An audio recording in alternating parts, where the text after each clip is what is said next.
नमस्कार, आप देख रहे हैं न्यूज इंडिया 24/7 और मैं हूं आपके साथ प्रीति चौहान। वीडियो गेम, आप वीडियो गेम से क्या समझते हैं? जब वीडियो गेम आप खेलते हो उस वक्त आपको ऐसा लग रहा होगा कि आप दूसरे ही दुनिया में हो जाते हैं और थोड़ी देर के लिए जो रियल वर्ल्ड है, जो असल में जो दुनिया है उससे आप बिल्कुल कट जाते हैं। लेकिन जरा सोचिए, यही इमेजिनेशन की दुनिया अगर आपको हत्यारा बना दे तो फिर क्या कुछ हो। आज प्रोग्राम और शुरुआत इसी खबर के साथ, देखिए झलक।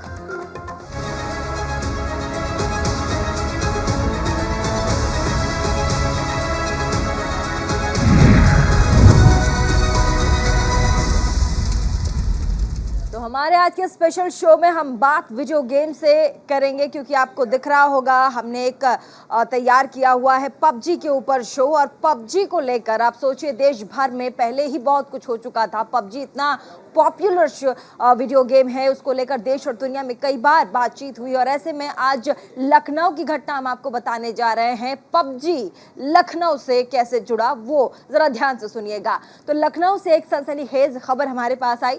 10वीं यानी कि 10th स्टैंडर्ड में पढ़ने वाला 16 साल का एक नाबालिग, जो कि अपनी मां की जिसने हत्या कर दी गोली मारकर।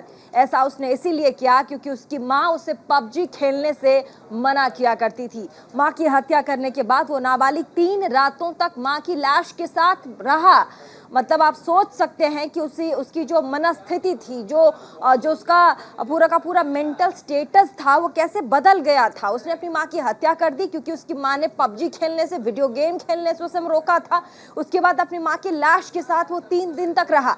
देखिए लखनऊ की ये दिल दहला देने वाली हमारी एक स्पेशल रिपोर्ट।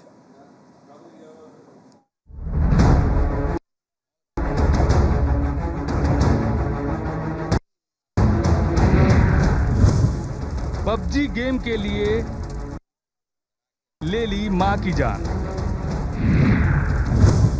16 साल के बच्चे ने कर दी अपनी ही मां की हत्या। मां की हत्या के बाद दोस्तों के साथ की पार्टी।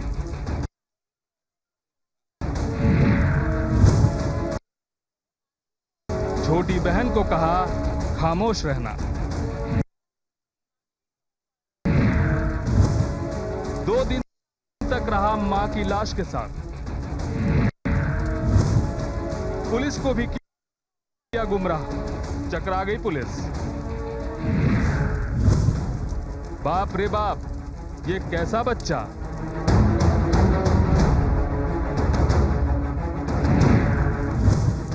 तारीख 7 जून, समय रात के लगभग 9 बजे, जगह लखनऊ का पीजीआई पुलिस स्टेशन। 7 जून को लखनऊ के पीजीआई को खबर मिली कि इलाके के ही एक घर से तेज दुर्गंध आ रही है। यह घर नवीन सिंह का था। नवीन सिंह सेना में जूनियर कमीशन्ड ऑफिसर यानी जेसीओ हैं और वर्तमान में पश्चिम बंगाल के आसनसोल में तैनात थे। इस घर में अपनी पत्नी साधना सिंह अपने 2 बच्चों 16 साल के बेटे और 10 साल की बिटिया के साथ रहती थी। पुलिस जब घर में घुसी तो अंदर का मंजर देखकर सभी के होश उड़ गए। घर के अंदर साधना सिंह की लाश पड़ी थी। लाश को देखकर ही लग रहा था कि उन्हें पॉइंट ब्लैंक रेंज यानी माथे से सटाकर गोली मारी गई थी। शव 2 दिन पुराना था। आज रात लगभग 9 बजे पीजीआई पुलिस को एक सूचना मिलती है कि साधना सिंह नाम की एक महिला है जिनकी गोली मार करके हत्या कर दी गई है। मौके पर पुलिस पहुंचती है, फोरेंसिक टीम पहुंचती है, छानबीन होती है, पूछताछ होती है। मौके पर जो स्थिति क्लियर होती है, वहां से पूछताछ के बाद जो पता चलता है, वहां पर जो इनका जो एक बेटा था जिसकी उम्र लगभग 16 साल है, नाबालिग है, बाद में पता चलता है कि उसने ही इस घटना को अंजाम दिया है। पुलिस ने छानबीन की तो जो कहानी सामने आई उस पर यकीन कर पाना मुश्किल था। मृतका साधना सिंह के 16 साल के बेटे ने बताया कि रविवार और सोमवार की दरमियानी रात को एक बिजली वाला उनके घर आया था। उसी ने उसकी मां की हत्या की। इसके बाद वो पूरी रात वहीं रुका रहा। फिर दोनों भाई बहनों को एक कमरे में बंद करके चला गया। इन दोनों ने किसी तरह से खुद को छुड़ाया और पड़ोसियों को खबर दी। बहरहाल पुलिस को इस कहानी पर भरोसा नहीं हुआ। इसने बताया कि एक बिजली वाला है जो कि घर में आता है और इस घटना को अंजाम देता है। बट जब बिजली वाले के बारे में जब डिटेल पूछा गया तो ये एक टोटली फेक स्टोरी थी, एक काल्पनिक स्टोरी थी। अभी वो बच्चा क्या पकड़ गया है हिरासत में? उसको हम लोगों ने हिरासत में ले लिया है, पूछताछ चले आगे की वैधानिक कार्रवाई की जाएगी। पुलिस ने जब मृतका साधना सिंह के बेटे से कड़ाई से पूछताछ की तो जो सच सामने आया उसे सुनकर वहां मौजूद सभी के पैरों तले जमीन खिसक गई। दरअसल साधना सिंह की हत्या किसी और ने नहीं बल्कि उसी के 16 साल के बेटे ने की थी। साधना सिंह का बेटा हाई स्कूल में पढ़ता था। उसे मोबाइल पर पबजी खेलने की आदत थी, बल्कि यूं कहिए कि उसे पबजी का एडिक्शन था। साधना सिंह हमेशा ही अपने बेटे को पबजी खेलने से मना किया करती थी। रविवार सोमवार की दरमियानी रात को भी साधना सिंह ने अपने बेटे को मोबाइल पर पबजी खेलने से रोका। इस पर गुस्साए नाबालिग बेटे ने अपने पिता की लाइसेंसी रिवॉल्वर उठाई और मां से कहा, बस अब बहुत हुआ। इसके बाद लड़के ने पिस्टल को अपनी मां के सिर से सटाकर पॉइंट ब्लैंक रेंज से फायर कर दिया। मां की मौके पर ही मौत हो गई। जो अभी जो प्रिलिमिनरी जो इन्वेस्टिगेशन है, हमारी जो पूछताछ, उससे पता चला है कि ये लड़का जो है ये पबजी गेम का ये एडिक्ट था और इसकी मां इसको गेम खेलने से रोकती थी, जिससे क्षुब्ध होकर के इसने इस घटना को अंजाम दिया है। इसने अपने फादर की लाइसेंसी पिस्टल थी जिससे इस घटना को अंजाम दिया है। सैटरडे और संडे नाइट को लगभग 3 बजे के आसपास इसने इस घटना को अंजाम दिया। अपनी मां की हत्या करने के बाद लड़के ने अपनी मां की लाश को 2 दिनों तक घर में ही रखा। इतना ही नहीं, अपनी 10 साल की छोटी बहन को भी किसी को कुछ ना कहने की धमकी दी। जब लाश से बदबू आने लगी तो लड़के ने पूरे घर में रूम फ्रेशनर का छिड़काव किया ताकि बदबू बाहर ना जाने पाए। लेकिन जब बदबू बेकाबू हो गई तो पड़ोसियों ने पुलिस को खबर दी। 2 दिन तक भी उसी घर में अपनी सिस्टर के साथ रहा। आज जब कमरे से बदबू आने लगी तो फिर इसने पड़ोसियों ने बताया कि आरोपी नाबालिग को पबजी की बहुत गंदी आदत थी। वो हमेशा मोबाइल से चिपका रहता था। उसकी मां साधना सिंह को यही बात अच्छी नहीं लगती थी। वो हमेशा उसे इस बात के लिए टोकती रहती थी। इतना ही नहीं, नाबालिग के पिता और साधना सिंह के पति भी जब आते तो वो भी अपने लड़के को मोबाइल पर इतना गेम खेलने से रोका करते थे। लेकिन होनी को तो कुछ और ही मंजूर था। उस नाबालिग को ये बात नहीं मालूम कि मोबाइल और गेम तो बाजार से आ सकते हैं, लेकिन मां बाजार से नहीं आती। बहरहाल नाबालिग को हिरासत में ले लिया गया है और कानूनी कार्रवाई की जा रही है। लखनऊ के पीजीआई इलाके से एक दिल दहलाने वाली घटना सामने आई है, जहां एक नाबालिग बेटे ने अपनी मां को गोली मारकर मौत के घाट उतार दिया। वजह ऑनलाइन गेमिंग थी। बच्चा पबजी गेम का एडिक्टेड था। मां लगातार उसको मना करती थी कि गेम मत खेलो, जिस कारण बच्चे ने गुस्से में आकर मां जब सो रही थी उस वक्त उसको गोली मारकर मौत के घाट उतार दिया। पिता की लाइसेंसी रिवॉल्वर थी। नवीन सिंह जो कि असम में सेना में तैनात हैं, उनका परिवार यहाँ पीजीआई में रहता था। एक बेटी और एक बेटे के साथ मां यहाँ रहती थी। बच्चा गेम का इतना एडिक्टेड था कि लगातार उसको मां डांटा करती थी। 2 दिन पहले ही घर में से कुछ पैसे भी गायब हुए थे, जिसकी वजह से मां ने बेटे को काफ़ी डांट लगाई थी। इस डांट से आहत होकर बच्चे ने मां को मौत के घाट उतार दिया। लखनऊ से न्यूज़ इंडिया के लिए अबू तलहा। तो आपने हमारी एक रिपोर्ट देखी कैसे एक वीडियो गेम किसी बच्चे की मनस्थिति पर कैसा इतना बुरा प्रभाव डाल सकता है कि वो उस बच्चे ने अपनी माँ की ही हत्या कर दी। अब बच्चों को मोबाइल की लत लगना अब देखिए किस स्तर पर खतरनाक हो चुका है, लेकिन 2 साल तक ऑनलाइन क्लास करने के बाद बच्चे मोबाइल और साथ ही इंटरनेट के और भी यूज से यूज टू हो गए हैं। महानगरों में ये समस्या अमूमन हर किसी के घर में है। अब यहाँ सवाल ये उठता है कि अगर बच्चे को मोबाइल की लत लग जाए तो आखिर क्या किया जाए? क्या उसके साथ मारपिटाई किया जाए या फिर उसे कैजुअल लिया जाए? इनमें से कुछ ना करें। अगर आपके बच्चे को मोबाइल की लत लग गई है तो आप मनोवैज्ञानिक यानी कि साइकाइट्रिस्ट की सलाह ले सकते हैं, काउंसलर की सलाह ले सकते हैं। देखिए इस स्थिति में मनोवैज्ञानिक क्या कुछ सलाह देते हैं, जरा गौर से सुनिएगा। आपके ही घर की कहानी है, आपके बच्चे के लिए हम ये दिखा रहे हैं, आपका देखना बहुत जरूरी है। लखनऊ के पीजीआई में एक हैरान कर देने वाली घटना सामने आई, जहां एक नाबालिग बेटे ने अपने मां की हत्या कर दी। हत्या की वजह ऑनलाइन गेमिंग पबजी गेम खेल रहा था। उस गेम को खेलने के लिए मां मना करती थी, जिसकी वजह से उसने हत्या कर दी। हमारे साथ डॉक्टर आशुतोष हैं, जो कि खुद एक मनोवैज्ञानिक है। हम उनसे जानते हैं, डॉक्टर साहब इस तरह की घटना लगातार सामने आती है, तो कैसे देखते हैं इन घटनाओं को? देखिए, हमारा समाज टेक्नोलॉजी के रूप में तो बदल रहा है, लेकिन टेक्नोलॉजी बदलने के साथ साथ हम समाज में जो परिवर्तन चाहिए पेरेंटिंग में, परिवार के माहौल में, बच्चों के संस्कारों को लेकर, वो शायद नहीं दे पा रहे। तो हमें पेरेंट्स को भी सिखाना पड़ेगा कि इस बदलते हुए दौर में बच्चों के साथ कैसे व्यवहार करें, कैसे डील करें। अब निस्संदेह यहाँ पर माँ गुस्सा करती होंगी बच्चे के पबजी यूज़ से, और पबजी खेलने वाला बच्चा एक तरीके से नशे का शिकार है, वो मानसिक रूप से बीमार समझिए उसको।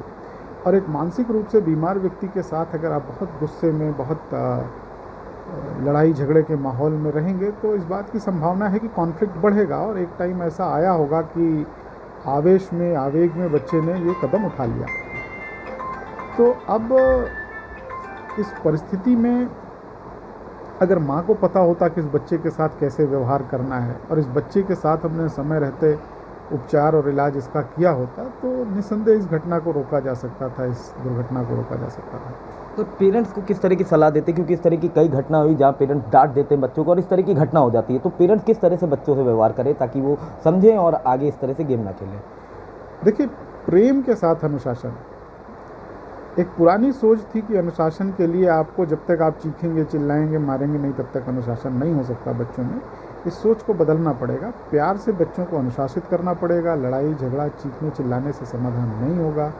और ख़ासतौर से अगर बच्चा 10, 12, 14 साल का हो रहा है तो इस उम्र में वैसे ही बच्चों में गुस्सा ज़्यादा होता है, तो उस गुस्से को प्यार से समझिए, उसको प्यार के साथ हैंडल करिए, बच्चे के साथ प्यार से कनेक्ट करिए, और उसको मोबाइल के अधिक यूज़ के या गेम के कारण होने वाले नुकसानों के बारे में पढ़ाइए, उसको जानकारी दीजिए, एजुकेट करिए। आपके पास भी मोबाइल है, आप गूगल पर सर्च करिए कि मोबाइल एडिक्शन के क्या नुकसान हैं, गेम खेलने के क्या नुकसान हैं, आप उसको देखिए। और उस प्रकार के जो वीडियोज़ हैं या जो न्यूज़ कंटेंट है वो उस बच्चे को दिखाइए कि देखो तुम खेलते रहते हो पर ये इसके नुकसान हैं। धीरे धीरे बच्चे को ये रियलाइजेशन हो, और जब बच्चे को रियलाइजेशन हो सकता है वो खुद से छोड़ पाए। अगर नहीं छोड़ पाता तो मनोवैज्ञानिक की सहायता लीजिए, उसकी थेरेपी कराइए और उसको उस व्यसन, इसको हम व्यसन ही कहेंगे, इस व्यसन से मुक्त कराइए। तो देखिए, ये डॉक्टर आशुतोष थे जिन्होंने खुद बताया कि ऑनलाइन गेमिंग भी एक तरह का नशा है। फिलहाल इससे बचने के लिए जो बच्चों के पेरेंट्स हैं उनको बड़े प्यार से समझाएं ताकि वो ऑनलाइन गेमिंग छोड़ दें। लखनऊ से न्यूज़ इंडिया के लिए अबू तलहा। तो हमने एक बच्चे की कहानी आपको दिखाई जो कि लखनऊ से थी, और आगे बढ़ेंगे, कश्मीर की बात कर लेते हैं। इस वक्त कश्मीर में आतंक पर आस्था भारी है। सबसे पहले शुरुआत दिखाएंगे, उसके बाद बताते हैं पूरी खबर क्या है।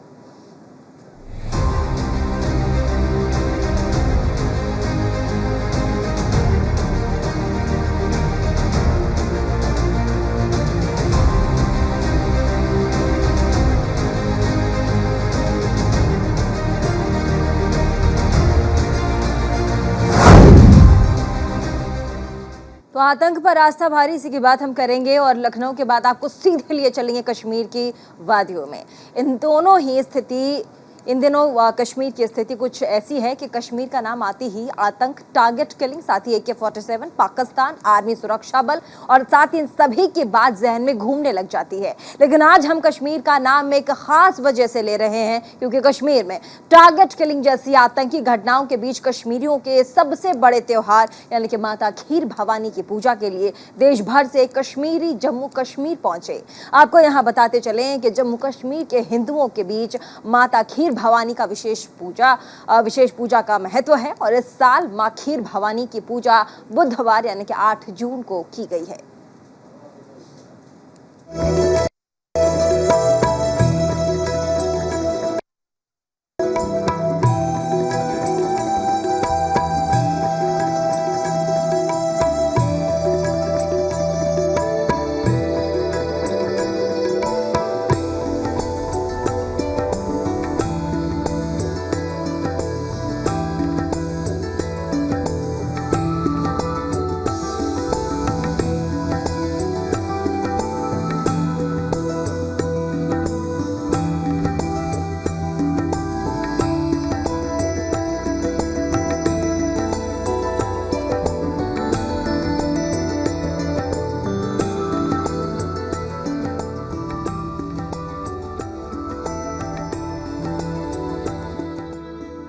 ये हजारों दिए उस पूजा के लिए हैं जो जम्मू कश्मीर में होनी है। ये तस्वीरें जम्मू के जानीपुर क्षेत्र की हैं और ये सभी लोग माता खीर भवानी की सालाना पूजा करने के लिए इकट्ठा हुए हैं।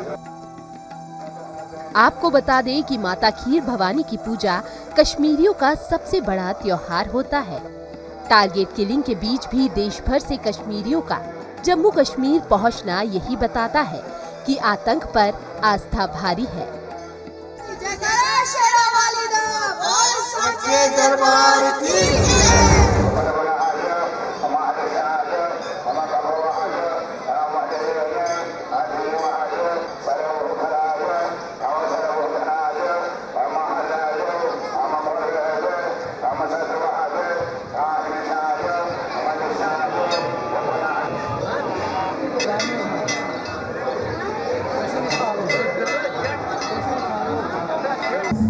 मैं सभी लोगों को, जिसमें कश्मीरी पंडित भाई हैं, बहन हैं, जो दूर दूर से अपने इष्ट देवी है खीर भवानी उसके दर्शन करने के लिए आए हैं, माथा टेकने के लिए आए हैं, और इसके बावजूद पिछले हफ्ते जिस प्रकार का माहौल क्रिएट करने की कोशिश की गई और जिस प्रकार से टीवी चैनल पर उसके बावजूद इतनी बड़ी संख्या में और लोग अपने बच्चों को लेकर, बुजुर्ग जो आए हैं, ये बताता है कि ये जो कायर हैं, ये कायर जो है शांति को, अमन को रोक नहीं सकते। और जिस तरीके से मैं देख रहा हूँ कि यहाँ के जो मुस्लिम भाई हैं, उनका मैंने देखा बाहर स्टॉल लगे हुए हैं, वो पूजा का सामान हमने उनसे लिया।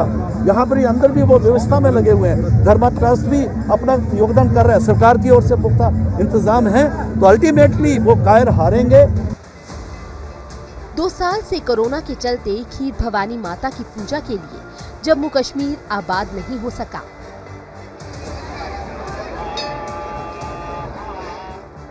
इस साल पूरे देश से लोगों के आने की उम्मीद थी, लेकिन टारगेट किलिंग की घटनाओं ने कश्मीर को दहला दिया और लगा कि इस बार भी खीर भवानी के पूजा के समय जम्मू कश्मीर सूना ही रहेगा। लेकिन ऐसा नहीं हुआ, पूरे देश से यहाँ लोग पहुँचे हैं। मेला आज बड़ा धूमधाम से लगा हुआ है, देख लीजिए चारों तरफ लंगर लगे हैं, माता की पूजना अर्चना हो रही है, माता का हवन यज्ञ हो रहा है, माता की सभी पूजा कर रहे हैं और सभी देखो दीपक जला रहे हैं। और माता के दरबार में आके जो है हर इंसान कोई भी आता है, चाहे वो किसी की भी मस्जिद का हो, कुछ मांगने की आता है, मन ही मन में दुआ मांगता है माता से। आप सब जानते हो, मैं तो अनजान हूँ, लेकिन माता जानती है कि मैंने किसके साथ क्या करना है। बताने की ज़रूरत है, आप खुद ही देख रहे हैं कितनी जनता आ रही है, कितने श्रद्धालु आ गए हैं। हर वर्ष चाहते हैं श्रद्धा के साथ, कोई भी पॉलिटिकल कोई भी चक्कर होगा, लेकिन ये भावना पर कोई फर्क नहीं होता, कोई असर नहीं पड़ता। आप खुद ही देख लीजिए, सवेरे 4 बजे से लोग आते हैं। ये भावना है, और ये जो अपना हिंदू है, ये मान्यता है, इसलिए ये ऐसे पर्व कभी बंद नहीं होते, ये तो चलता रहता है। माँ खीर भवानी की पूजा के लिए एक आम कश्मीरी भले ही वो देश भर में जहाँ भी रहे जम्मू कश्मीर आना चाहता है। इस बार भी अच्छी खासी संख्या में श्रद्धालु यहाँ पहुँचे हैं। गांदरबल के तुलमुल इलाके में भी खीर भवानी माता के मंदिर में श्रद्धालुओं की अच्छी खासी भीड़ देखी गई। जैसा कि सब जानते ही हैं कि अभी कुछ 2 महीने से जो कि है टारगेट किलिंग्स हो रही हैं, एक के बाद एक को वहाँ निशाना इंसान को बनाया जा रहा है, हिंदू समाज को खासकर। तो आज उस वजह से जो कि लोग वहाँ नहीं जा पाए हैं, उस वजह से आज लोग यहाँ जानीपुर में ये मंदिर है माता का, तो यहाँ पे ही दर्शन के लिए पूजा के लिए आए हैं। बट आशा यही है कि जल्द ही वहाँ पे माहौल ठीक हो और जल्द ही जल्द सब जो कश्मीरी समाज है वो वहाँ पे जाए, अपने घर वापस जाए, वहाँ पे अपने घर में माता का वहाँ दर्शन करें और वहाँ पे पूजा करें। सर ये हमारा बहुत बड़ा मुतबरक दिन है, सबसे हम ये पूरा साल इसके लिए वेट करते हैं। और इसमें ये हमारे यहाँ पर तो आपको पता ही है 90 के बाद जब माइग्रेशन हुई तो यहाँ पर भी तो इन्होंने बनाया है, लेकिन असली जो आस्था जो है वो ओरिजिनल के साथ जुड़ी हुई है। हम हर साल जाते हैं वहाँ पर है, लास्ट ईयर भी हम गए थे, तो वहाँ का कुछ जो वहाँ का जो एक प्रतीक जो है वहाँ पर उसका कुछ और ही हिसाब किताब है। वहाँ पर हम जाते हैं तो बड़ी अच्छी श्रद्धापूर्वक जाते हैं, लोग बड़े लोग जाते हैं, काफ़ी लोग जाते हैं, 1-2 दिन पहले ही चले जाते हैं। इस बार आपको पता ही है वहाँ पर कुछ ऐसे हालात हो चुके हैं, उसकी वजह से जो है लोगों में डर की भावना है। वो डर की भावना की वजह से थोड़ा सा वहाँ पर जो है वो एहतियातन ही लोग चले गए हैं। कुछ लोग चले गए हैं, कुछ वहाँ के भी लोग जो निवासी है वो भी चले जाएंगे वहाँ पर। लेकिन अब जो है वो मुझे ये आशा है कि अब व्यवस्था चेंज होगी, आगे जाकर इसकी चेंज आनी है और हम जाते रहेंगे, हर साल वहाँ पर जाते रहेंगे, यही मैं मनोकामना करता हूँ। खीर भवानी माता की पूजा के मौके पर जम्मू कश्मीर में सुरक्षा व्यवस्था चाक चौबंद रही। इस त्योहार पर श्रद्धालुओं ने कश्मीर के साथ साथ विश्व शांति की दुआ मांगी।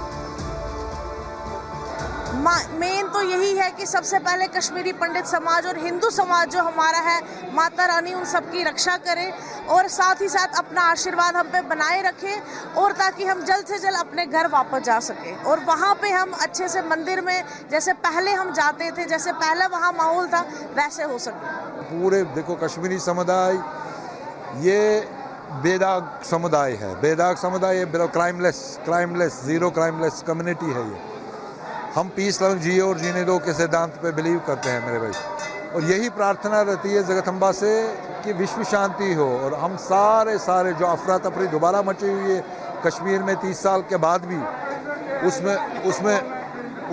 उसमें शांति हो, विश्व शांति हो, यही प्रेयर कामना करते हैं जगदम्बा से। हम यही कामना करते हैं जगत इधर भी और उधर भी कि अगले वर्ष पूरे विश्व में शांति हो, हमारे जम्मू कश्मीर में भी पूरी संपूर्ण शांति हो।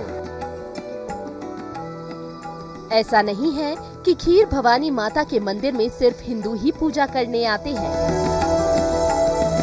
आपको ये जानकर आश्चर्य होगा कि यहाँ बड़ी संख्या में मुस्लिम भी आते हैं। उन्हें खीर भवानी माता के मंदिर में आकर शांति मिलती है। बहुत अच्छा मुझे यहाँ स्पिरिचुअलिटी मिलती है, रूहानियत मिलती है, बहुत अच्छा लगता है। ये साल में एक बार आता है, हम बहुत खुश रहते हैं। इस साल भर ईगर रहते हैं, बेताब रहते हैं कब आएगा मेला, हम देखेंगे सबों को, लोगों का दीदार हो जाएगा। क्योंकि किसी का चेहरा देख रहे हैं कितना अच्छा लगता है। पता नहीं ये ज़िंदगी के लम्हे बहुत छोटे होते हैं, पता नहीं कब किसी की मौत आए।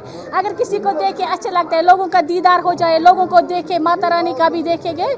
ये बहुत शक्तिशाली माँ है, हम इसका बहुत इज्जत करते हैं। इसकी वजह से हमें बहुत यहाँ प्रॉफिट है। लोगों को मुझे इसकी अफेक्शन है दिल से, मैं उसको बहुत प्यार करती। साथ ही आपको ये जानकर भी हैरानी होगी कि माता खीर भवानी के मंदिर के बाहर अधिकतर दुकानें मुसलमानों की हैं। इसके अलावा माता के मंदिर में आने वाले श्रद्धालुओं के लिए कश्मीरी मुसलमानों की ओर से पानी और दूसरी सुविधाओं की भी व्यवस्था की जाती है। कश्मीरियत जो है, जो चाहे कश्मीरी पंडित हो या बाहर से आते हो, ये अधूरा है जब तक कि हम मुसलमान भाई इनके साथ नहीं होते हैं। और आज हम पहली बार यहाँ आए हैं। हम all Jammu and Kashmir Waqf board की तरफ से आए हैं। हमारा chairman person doctor Darakhshan Andrabi साहिबा है, उसने यहाँ स्टॉल लगाया है, पानी वानी का इंतज़ाम हमने रखा है। लेकिन इससे ये पानी का मसला ही नहीं है, मसला ये है कि हम आपस में भाई भाई है, चाहे कश्मीर, क्योंकि ये कश्मीर अधूरा है इनके बगैर। हालांकि पिछले कई महीनों से घाटी में तनाव के कारण श्रद्धालुओं की संख्या पर्याप्त नहीं थी, फिर भी हजारों की संख्या में श्रद्धालु वहां मौजूद रहे। प्रशासन ने भी सुरक्षा के कड़े इंतजाम किए हुए थे, जिसके चलते माता खीर भवानी के भक्तों में खौफ दिखाई नहीं दे रहा था। आपको बता दें कि माता खीर भवानी का ऐतिहासिक महत्व है और इसे शत्रु नाशक एवं शक्तिशाली देवी भी माना जाता है। Bureau report, news India. तो माता खीर भवानी की ये पूजा तमाम आतंकियों के मुंह में उनके मुंह पर एक जोरदार तमाचा है, क्योंकि जिस तरीके से टारगेट किलिंग इस वक्त जम्मू कश्मीर में देखने को मिल रही है और साथ ही हिंदुओं को टारगेट किया जा रहा है, ऐसे में तमाम जो प्रवासी कश्मीरी हैं वो वहां पहुंचकर खीर भवानी की पूजा कर रहे हैं। ये अपने आप में बहुत बड़ी बात है। फिलहाल रुकेंगे छोटे से ब्रेक के लिए। ब्रेक के बाद भी खबरों का सिलसिला लगातार जारी रहेगा। बने रहिए न्यूज़ इंडिया 24/7 के साथ।